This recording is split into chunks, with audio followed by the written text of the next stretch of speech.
Islam fixes a lot of the problems that men are currently facing. The problems we're discussing on this show, Islam fixes all of them, right? That's the first thing about Islam.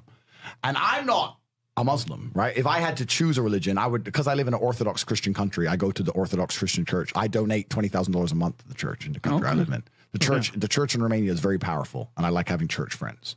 So I give them a lot of money, right? So I would guess I'm an Orthodox Christian. But if I had to bet on one religion as if I were betting on the stock market for the future, you have to bet on Islam. Because Muslims are intolerant. And I'm not saying that disrespectfully, because if you're tolerant of everything, then you stand for nothing. Facts. Christians are so tolerant now. You don't believe it. They have gay pastors that I'm not even anti-gay, but if the book says don't have, like, what do you believe in now? If you're tolerant of everything, you stand for nothing. I can walk through London with a t-shirt saying Jesus is gay and nothing will happen to me. If I did the same thing with the Islamic prophet, I'd be dead before I got to the end of the street. Boom. That's how much they believe and respect. And I respect people who stick up for what they believe in. It's not even about me believing in it. I respect them because they believe and they will defend. Muslims are the only people who will defend their religion. They will defend their beliefs. They refuse to be mocked. They refuse to be insulted. And I respect that about them. I respect that. That's an amazing thing about them, right? And the third point is, and I've been all around the world, some of the best countries in the world today are the first world Muslim nations. Qatar, you can go to Qatar, you can fall asleep with $1 million on your lap in the middle of the street. Nothing's going to happen to you. Saudi Arabia as well. You can go to Saudi, nothing will happen to you. You can go to Dubai, UAE, nothing's going to happen to you. They leave their cars parked with the keys inside. It's so safe. Wow. It's so safe. Women, everyone's married. Every woman obeys her husband. Every single woman has 4, 5, 6 kids. Big families. All the things we're talking about, all the problems we have here, right? They've got none of that. None of it. Because of Islam. Islam keeps society in the role where women obey their man.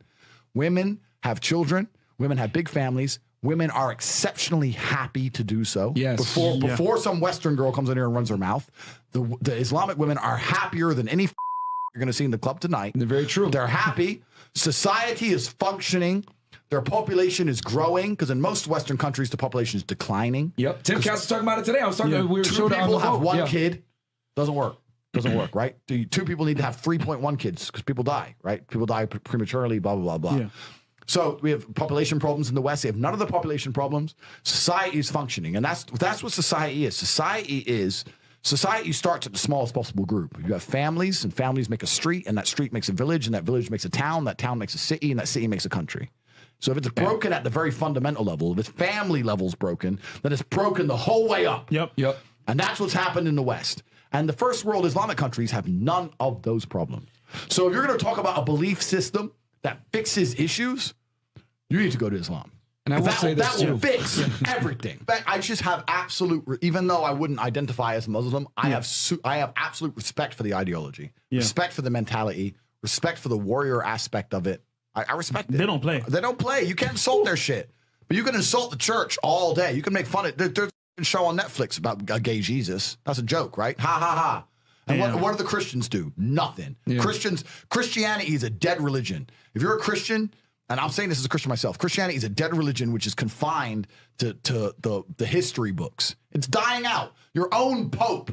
The Pope goes up there and talks LGBTQ shit now. That's crazy. It is over. You don't stand for anything. You don't believe in anything. You have no boundaries. You're walked on. You're mocked. The whole thing is a joke. Being a Christian now is nothing more than advertising you're a loser. It's a losing religion because you've lost to Islam.